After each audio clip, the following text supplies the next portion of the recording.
like, ma'am, do you want a cart? You look uncomfortable. Hey friends, welcome back to my channel. If you're new here, my name is Noelle, and on this channel we talk all things books and bookish related with a little bit of lifestyle stuff sprinkled in here and there. So if that's your jam, make sure that you stick around, and we love to have you here. Welcome, welcome, welcome. All right, so September TBR. No, that's not what it is. September reading recap. Yeah, so you can see where I am today, okay? Yeah, I'm here and not, all right? So September reading recap. There were 6 books on my September TBR. I think I read 5 books in total in September, which I keep saying that, you know, I'm not reading where I'm used to reading, but I've been saying that for months now. So maybe I am used to reading at this level. I don't know. I don't know. I don't know what's happening, but I feel like I'm just going to settle into it and be where I am. So this is where we are right now. Okay. I read 5 books in September, and I think it was an okay reading month. I wasn't mind blown by anything, but I also wasn't completely turned off by anything either. Now, I did have a couple of really good reads and things that I enjoyed, but we'll get into that. So I think it was a solid month all in all. However, we did not read everything on our TBR, nor are all of the books that we read were they on my TBR. Did I say that right? Yeah, I didn't read all the books on my TBR because I only read 5 books, so kind of couldn't do that. But the books that I read, some of them also were not on this month's TBR, but they have been around. So you'll see some familiar covers here. I was going to say faces, but yeah, covers. Covers applies. All right. So first up, we are going to talk about The Lion Women of Tehran by Marjane Kamali. And this book has been on my shelf for over a year. And I think I might have said that when I chose it. And that was one of the reasons that I chose it. I think I looked up the publication and it was like July of 24. And so I got it around that time. Had to be because I got it from Book of the Month. And so I felt like it was something that I really just kind of wanted to, one, get off my shelf, but also read because it's not along the same vein of things that I typically read. So here we are. Okay, so this story was, I don't know what I thought it was when I read the cover or even when I purchased it, but it is a story of friendship-ish, politics-ish, women's rights-ish, feminism-ish, a whole bunch of stuff, all right? But it is pre-revolution 1950s Iran. That's the setting. That's where we start.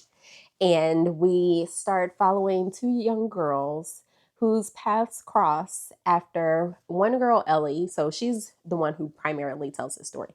Every now and again, we hear from her friend, Oma. But mostly we're hearing this story from Ellie's perspective. Ellie's family has a tragedy that causes them to have to move because they have a change in financial status and all of that good stuff. And so their lifestyle like drastically changes, okay, her and her mom. And when she moves to this new community, that's where she meets Oma. Now, these are 2 very different young ladies. Ellie is a naive girl who has grown up in a bubble, okay? And in said bubble, she has been taught to view things from a very particular lens. And then you have Oma, who was brought up very not naive. Her eyes are wide open to everything, and she has much more life experience than Ellie. And they become very fast friends. Now, a lot of people wouldn't think that this friendship would last past childhood, and it almost doesn't. But they had some more life circumstances that happened that changed how they were connected. And so we kind of followed them throughout the years. And I will say that their friendship was very perplexing to me, like as they got into the older years, because I just couldn't figure out why Oma wanted to be Ellie's friend. And I'm being serious. But the writing in this book was very beautiful. As I was reading it, I felt like it felt familiar to me. And then I remembered that this author also wrote The Stationery Shop. And so if you liked that book and the writing in The Stationery Shop, you would probably like this too, even if you're not into historical fiction, because Marjan Kamali just has a way with words. I do enjoy the writing, even if sometimes the story has, I won't even say that the plot has holes, but there are just some things that I would like to see a little bit more developed than are. A lot of the themes, even though they're serious, the writing sometimes comes off as young adult, or has YA vibes to me. And that part I didn't necessarily love, even though they were children when the book starts. Sometimes that voice, if you will, it popped back up. It was kind of a continuous thing. So I didn't love that part. But I actually really enjoyed the story. And like I said, we follow them throughout their life. I think that this book is good for people who like historical fiction. I think that someone who liked the writing style of The Stationery Shop would absolutely enjoy this one as well. And I think it's also a good pick for someone who is looking for historical fiction that is not set in America or initially set in America. So yeah, and I gave this one 3.75 stars. It didn't have quite the 4-star vibes for me, but I felt like it was more than a 3.5. Like it was a little bit more than, I mean, that was cool. I liked it. I had a little bit more than that, but not quite 4 stars. Okay. I swear I like thrillers. I swear I do. But they continuously disappoint me. And after I read them, I'm always like, what just happened? How did we get here? It is very rare that I'm like, OMG, this thriller was it. It was it. And so we have the missing half. Okay, so this book, you have 2 teenage girls who come up missing, not at the same time, but separately, a couple of weeks apart. And both of those girls have sisters. And so this book starts about 7 years later. Well, it doesn't start 7 years later, but the story starts 7 years later when the 2 sisters connect and start trying to investigate what happened to their sisters. So in the time between the disappearance and in current, well, present day in the book, the one sister, Nicole, I can't remember her sister's name. I want to say it's Casey. I could be wrong, but I want to say it's Casey. Nicole has become a bona fide, actual, real life freaking screw up. Okay.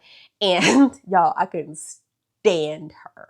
The entire book, she got on my last nerve. And so, part of me wants to say it was good. It was really good because I felt something for a character. Like if I am indifferent about the character, the book is very, very meh.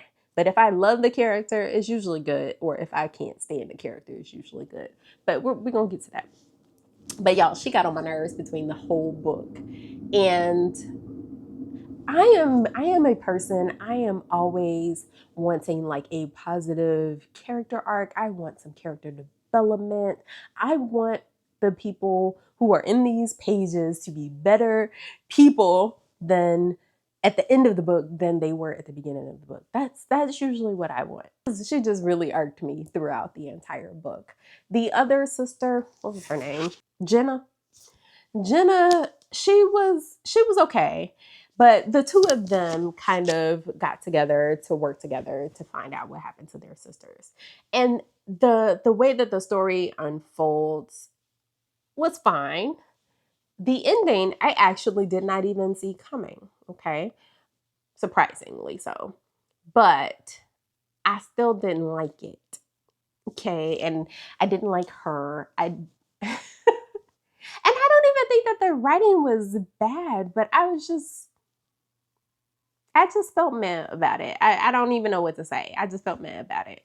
I gave this a 3.25, and the 0.25 was because I did not guess the ending. But when I tell you that girl, she got on my, I almost DNF'd it because she was getting on my nerves so bad. So, oh, who do I think that book is for? Here's what I will say. I will say that this book was fast paced. I read it very quickly. It's also relatively short. Yeah, it's 260 pages, and that's with acknowledgments. So it's a very short book. So it went by fast. And again, when you have somebody fueling your fire, you can get through something pretty fast. So I think it is a good book for someone who is looking for a quick read. There you go. The next book that I finished in September, well, it wasn't the next one, but next one we're going to talk about, okay, is one that did not make my TBR, but it was one of the books on my this or that, and it popped up available at the library. So I was like, you know what, sure. No. Wait. Oh no, the audio popped up. Okay, so yeah, I was commuting for work and I was like, man, I need something to listen to in the car. Bang, this popped up. So I went ahead and started it. Um, and I didn't have anything else on audio. And I was like, what is happening in my life? I had run out of Spotify hours. Like I was down bad. And the great BBL popped up. And I was like, okay, bet. So that's how it got into the September fold this month. I don't know if I'm happy just to have it off of my list or if I'm mad that it popped up. I don't know. I tend to like Emily Henry's books. Like I'm actually an Emily Henry fan, but I don't know. I'm starting to figure out which types of her books I tend to like more than others. This was not one of them. I did not enjoy this book, and I'll tell you why. So prior to reading this, and maybe other people ruined it for me, I don't know. But prior to reading this, I heard a lot of comparisons to Daisy Jones and the Six and The Seven Husbands of Evelyn Hugo. Those are two books that I actually thoroughly enjoyed. And if you've been here for a while, you know how I feel about TJR. And so that comparison, I was like, oh, well, this should be really good. I want people to stop that because the only thing about those two books that is comparable to this book is that you have writers who are interviewing someone who was famous about their past. That's it. That's the comparison, and that's where it stops drastically. Yeah, so the interview slash flashback story style is the only thing that I found that was similar in those books and this book. So in this one, you have two writers, Alice and Hayden, and I won't get into the circumstances, but they end up competing for the opportunity to write a biography of Margaret. Margaret is an aging it girl. Well, no, she's an aged it girl. She used to be an it girl, and her family was like in the tabloids and all of this other stuff. And so everybody's been looking for her. She's been MIA, and she has these two writers that she's reached out to in some form or fashion to write her biography. Okay. Here's what I'm going to say. And of course, it's an Emily Henry story. So you know that there's some romance involved somewhere in there. And that's the part that I did not care about. I wanted to hear all of Margaret's story. That's the part that I actually really loved. I gave no damns about the current timeline or the current relationship at all. I didn't care about these characters. I did not even, when it got time for me to prep for this video, remember their names. I remembered Margaret's name, but I did not remember their names. And so the story for me was in those flashback interviews and conversations and things of that sort. But in the present timeline or with these two writers, I mean, it was enemy-ish to lovers because, I mean, they were competing. You have Grumpy Sunshine situation. I was not vibing with them at all. I don't know. And y'all, I love a romance, but I just was not into theirs. I didn't care about these characters. They could have been anybody, child. I didn't like them. I didn't dislike them. I just did not care. I just wanted to hear it from Margaret. That's it. And so this one just fell on the mess side for me. I gave this 3 stars, like a flat 3 stars, because it was okay. I mean, for how many pages was this book? Just over 400 pages. I want to feel something for real, you know? And I didn't feel that with this. So 3 stars for me. Next up, we're going to talk about Sweet Heat by Bolu Babalola. I finally read it, y'all. I figured out the cheat code with this particular author and this particular book. And I tried to read this book probably 5 times.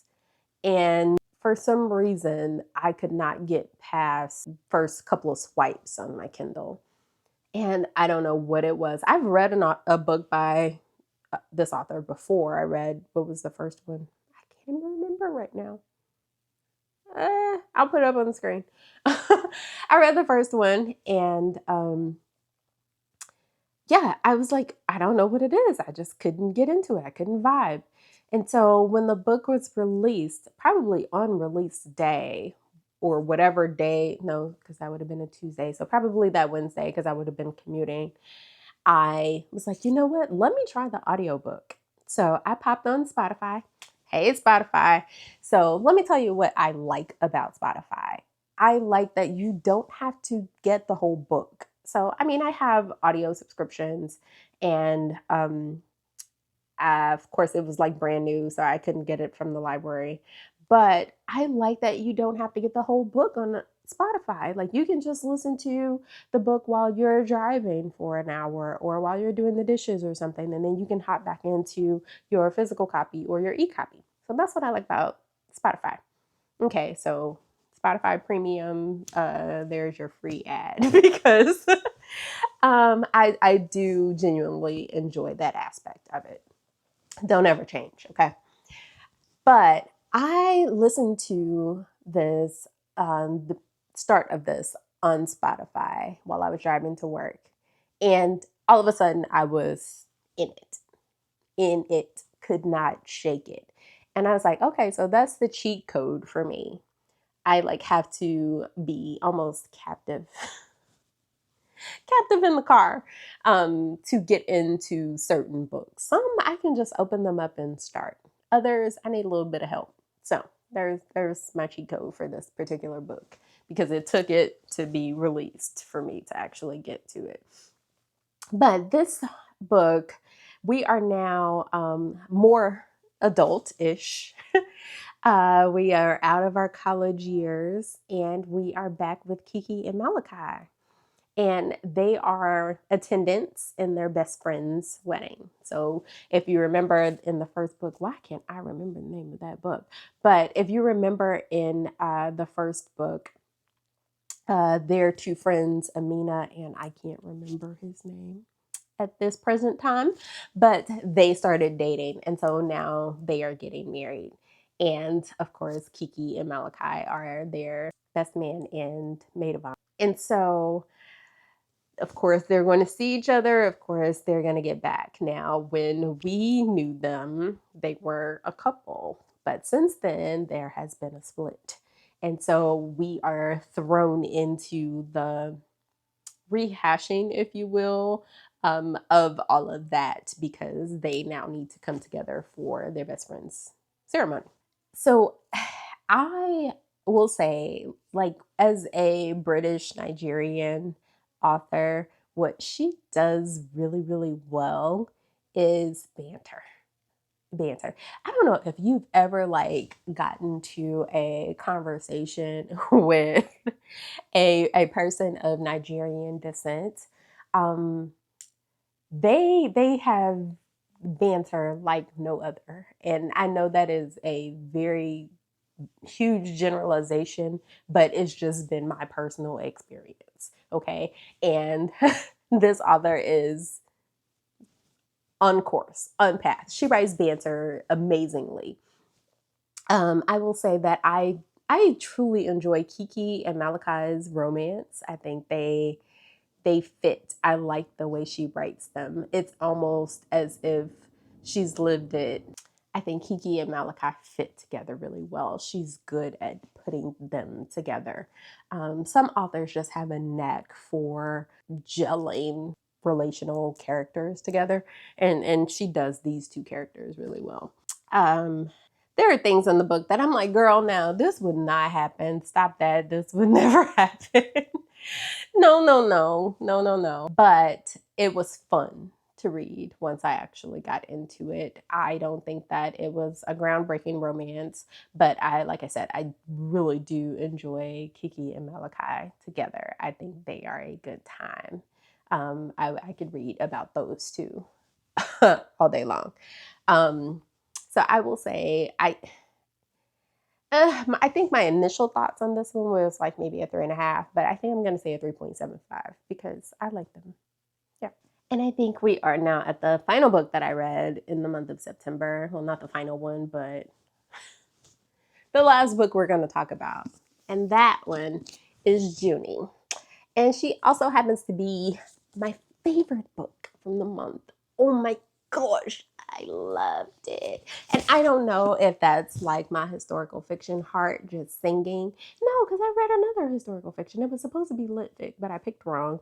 Um, this book was so good. And I'm mad at myself for letting it sit on my cart for so long, for the months that I said I was going to read it and didn't read it. And I absolutely loved it. Okay. Um, I think in a reading vlog that I did, or a bookish vlog or something like that, I mentioned how I felt like the audio felt a little bit too current, or something in that narrator's voice felt like super current to me for this to be a book set during slavery times. Okay, so once I actually got into Junie, I loved it. So I don't know, again, if it was me or if it was the recording or the narration, but I got past that real fast, real fast. So I was like, I don't know if my brain was like, ooh, historical fiction, yay, yay, yay, give it to me. So let me tell you a little bit about the story. So Junie was an enslaved girl, and that girl had grit, okay? She had so much fire, so much passion, just truly a spirit of the free. Like she sought freedom. She dreamt about it, daydreamed about it. It was what she truly wanted in her heart. And when I tell you that she would do things and didn't give a damn, like I feel like if I was living in that time, that I probably would have embodied a lot of Junie's behavior, because I'm like, well, I mean, if we in it, why not? So Junie's around 16-ish, I want to say, in this story. She's super headstrong, like I was saying. She didn't give a damn. And she was to the daughter of the family, who was about the same age as her. So they basically grew up together. Well, the family started entertaining suitors for the daughter, Violet. And at some point, Junie realized, or she had a discussion with her family, and it clicked for her that if Violet gets married, that she has to go away too. Now, so I mentioned her family. So a lot of her family still lives on the land, but her sister, her older sister, actually passed away. I want to say relatively recently. I can't remember the timeline. I'll make one up. I'll say a year. But so they were still grieving the sister.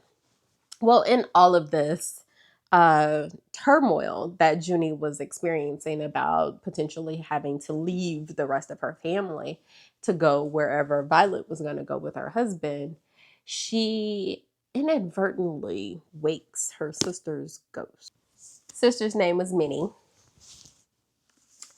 And then once that happens, we start to get more of the story from Minnie's perspective. Well, we start to see Minnie's perspective and experience what it is that she wants and why she's awake. So we start to get that.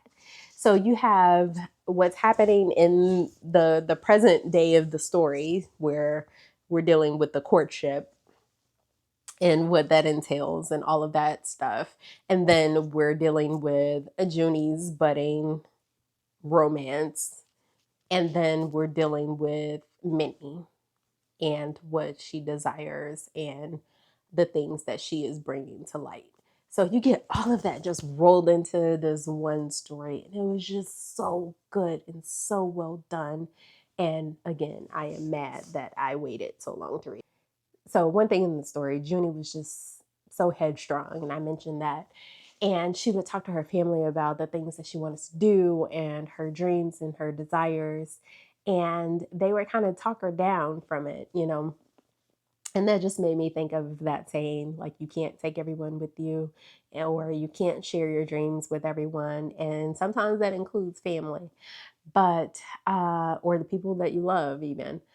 But when I tell you this girl, she was about it. She was. And that made me just endeared to her. Like, it made me really, truly love the story. I think that this book is for people who love magical realism. Even if you don't necessarily like historical fiction, I think that you would enjoy this.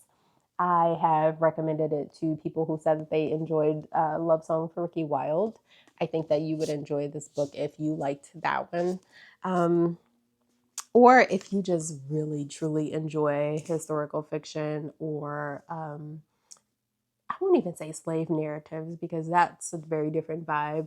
But I think that this was a good book. And actually, I'll recommend it to anybody because it was that good. I gave this one a 4.5. Okay, so those are the books that I read for the month of September. They were all good. I just didn't like all of them per se, but they were all fine. They were all average, at least, but some were better than others. And oddly enough, I would say, the historical fiction reads more than anything, even though that's my jam. I don't know. Those were just better reads this month to me. So that being said, October is already shaping up to be interesting, but I'm not going to talk about that. But I will talk about the books that I picked up. I know that I said that I wasn't really looking to buy any more books, but I went in Marshall's for coffee syrup. Okay, y'all. I went in there for coffee syrup. I'm going to tell you how, like, for real I was. I didn't even get a cart. Okay. I just went in for coffee syrup. But I started browsing through the kitchen items. You know how you just started, and they had notebooks, and I was like, "Oh, I'm such a notebook hoe." Okay, I love a notebook, and so I started exploring that, and then I look up and I see books, and not just I've been in there before, and they've had like classics. They've had some really pretty classics. But they had contemporary books. And I was like, wait, what is happening? Is Marshall starting to sell books now? So I started looking. Y'all, I started looking so tough that someone working there was like, ma'am, do you want a cart? You look uncomfortable. So let me tell you what I got. One, I picked this up because it was so ding dang cute. And I am filming at night and I have on a light, but I hope you can see that. And it is a copy of The Great Gatsby by Scott Fitzgerald. I have actually not read The Great Gatsby. And so I picked this up just because it was cute. It was a cute copy. Then, and y'all, this is how I know this is like the most random pickup of books ever. Because I don't even know what this book is about, but Quicksilver by Callie Hart. I don't even really know what this book is about, but I have seen lots of videos and people have strong feelings about it. They either really, really like it or they really, really hate it and thought it was garbage. And so even though it is a rather long book, yeah, we're talking 600 pages here. I was like, you know what? It's cheap. I'll pick it up because that's the kind of person I am. And especially in the fall, like I will pick up a random fantasy almost in a heartbeat. But I do believe that this one is a, a dark romance slash, yes, slash fantasy. Because I see Fae Warrior. So I don't know. We're gonna see at some point. I'm not saying that it'll be anytime soon, but I have it and it was relatively reasonable. Then I picked up Chris and Hannah, Comfort and Joy. It says a fable, a little short. Chris and Hannah. I don't even know when she wrote this or when it was published, but it is 258 pages. And because I really truly enjoy Kristen Hannah's writing, I just went ahead and picked it up. I mean, you know. Let's see. It says copyright 2005. So, yeah. And I mean, holidays are coming up. It seems like it might be a cute little Christmas read. So, there's that. I'll do this one next. And because it's on season, it's seasonal and on trend, I saw The Very Secret Society of Irregular Witches by Sangu Mandana. Mandana.